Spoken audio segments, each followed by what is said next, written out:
So planning to take SAT in 2026 but confused while filling the form? Don't worry. So in this video हम बात करेंगे most of the common issues जो student face करते हैं जब अपना registration form fill कर रहे होते हैं. So last minute panic create ना हो एंड उससे बचने के लिए इस वीडियो को लास्ट तक देखें और आज हम बात करेंगे उन कॉमन इश्यूज़ के बारे में. So this is the official website of College Board and make sure कि आप collegeboard.org इस official website से ही अपना फॉर्म फिल करें. So this is the common interface. यहाँ पे आपको दिखेगा क्रिएट अकाउंट. फर्स्ट स्टेप यही है कि आपको यहाँ पे अपना अकाउंट क्रिएट करना है जिसमें बेसिक डिटेल्स होती हैं. आपको अपनी बेसिक नेम एंड आपका स्कूल एंड ये सब बेसिक डिटेल्स, पेरेंट्स, एड्रेस, ये सब इसमें फिल होगा. सो इफ़ आपको जानना है कि स्टेप बाय स्टेप कैसे आप अपना अकाउंट क्रिएट करें, सो उसकी वीडियो ऑलरेडी हमारे चैनल पे अपलोड है जिसका लिंक डिस्क्रिप्शन में आप चेक कर सकते हैं. सो जिन इशूज़ की हम बात कर रहे थे, सो सबसे पहला इशू आपको आएगा जब आप आपका अकाउंट क्रिएट करेंगे एंड अपनी बेसिक जनरल इन्फॉर्मेशन डालेंगे.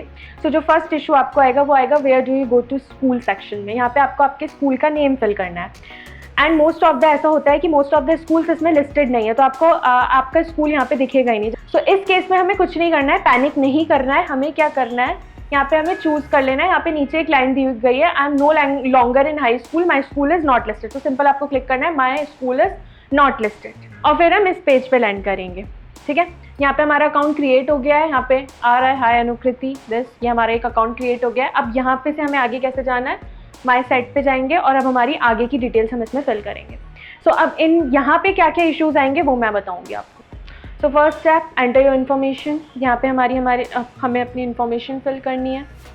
ठीक है, गेट स्टार्टेड पे जाएंगे. क्योंकि हमने हमारा अकाउंट ऑलरेडी क्रिएट कर दिया है तो बाकी सब डिटेल्स यहाँ पे फिल आएंगी. Name, date of birth, gender, continue करेंगे. ये हमारा एड्रेस, फ़ोन नंबर डालना है हमें यहाँ पे. तो जो मेन इशू आता है मोस्टली जब हम SAT रजिस्ट्रेशन फॉर्म फिल करते हैं, after creating account main part होता है स्कूल इन्फॉर्मेशन. सो मेनली ज़्यादातर क्वेरीज जो मेरे पास आती हैं वो यही आती है कि मैम स्कूल नहीं शो हो रहा है, स्कूल नहीं शो हो रहा है. सो यहाँ पे हम हमारा देखेंगे नेम ऑफ ए स्कूल. हम एडिट पार्ट पे जाएंगे and confirm your school country or origin. Obviously we are outside the United States.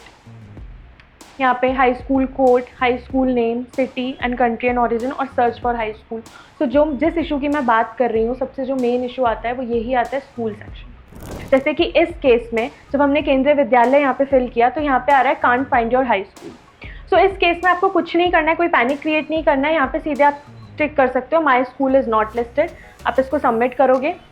अब सबमिट करने के बाद मोस्टली जो स्टूडेंट्स को लगता है अरे यार यहाँ पे तो एड्रेस इंटरनेशनल एड्रेस आ गया.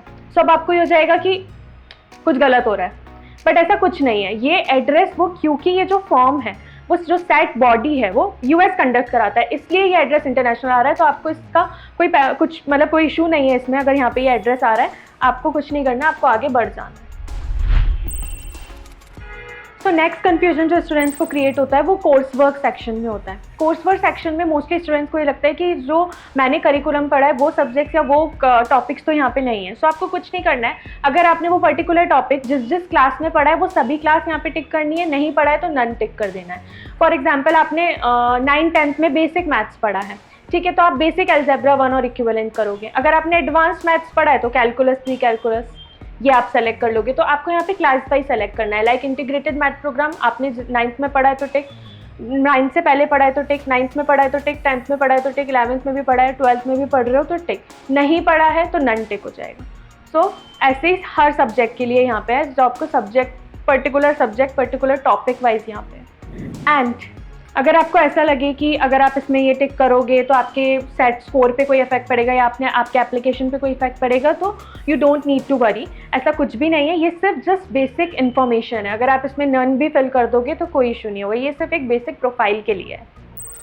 तो लास्ट जो मेजर इशू स्टूडेंट फेस करते हैं वो होता है कि यहाँ पे आपको दिखेगा कि आपकी जो टेस्ट डेट है वो अवेलेबल नहीं है. आप जब फॉर्म फिल कर रहे हो वो टेस्ट है बट यहाँ पे टेस्ट डेट अवेलेबल नहीं है. वो मोस्टली इसलिए होता है क्योंकि मोस्ट ऑफ द जो मेट्रो सिटीज़ हैं उसमें जो फेमस सेंटर्स हैं वो बुकड हो जाते हैं, यानी जो सीट्स हैं वो फिल हो गई हैं. सो यहाँ पे आपकी जो डेट है वो इसलिए आपको अवेलेबल नहीं आ रही. सो इस केस से बचने के लिए आई प्रेफर कि आप पहले ही पूरी चेक कर लें टाइमलाइन SAT की, जो कि ऑफिशियल वेबसाइट पे कॉलेज बोर्ड पे पहले ही आ जाती है कब उसका रजिस्ट्रेशन स्टार्ट है, कब लास्ट डेट है डेडलाइन की.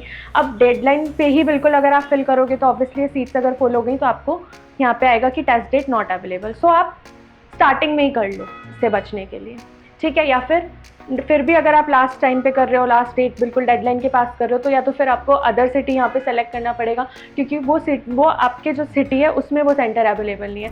तो इन द एंड मैं आपको यही सजेस्ट करूँगी कि हमेशा ऑफिशियल वेबसाइट से ही फॉर्म फिल करें। And form filling is not that much complicated, clear आप स्टेप्स पढ़ें, पूरी गाइडलाइंस पढ़ें एंड दैन अपना फॉर्म फिल करें। फिर भी अगर आपको कोई इशू आता है तो आप हमें कमेंट कर सकते हैं। सो मैं कोशिश करूँगी कि मैं इसके बारे में और डिटेल वीडियो बनाने की कोशिश कर पाऊँ एंड आपके जो इशूज़ हैं उनको रिजॉल्व कर पाऊँ। And if you like the video, make sure to like, comment and subscribe and share it with your friends who are planning to take the SAT in 2026.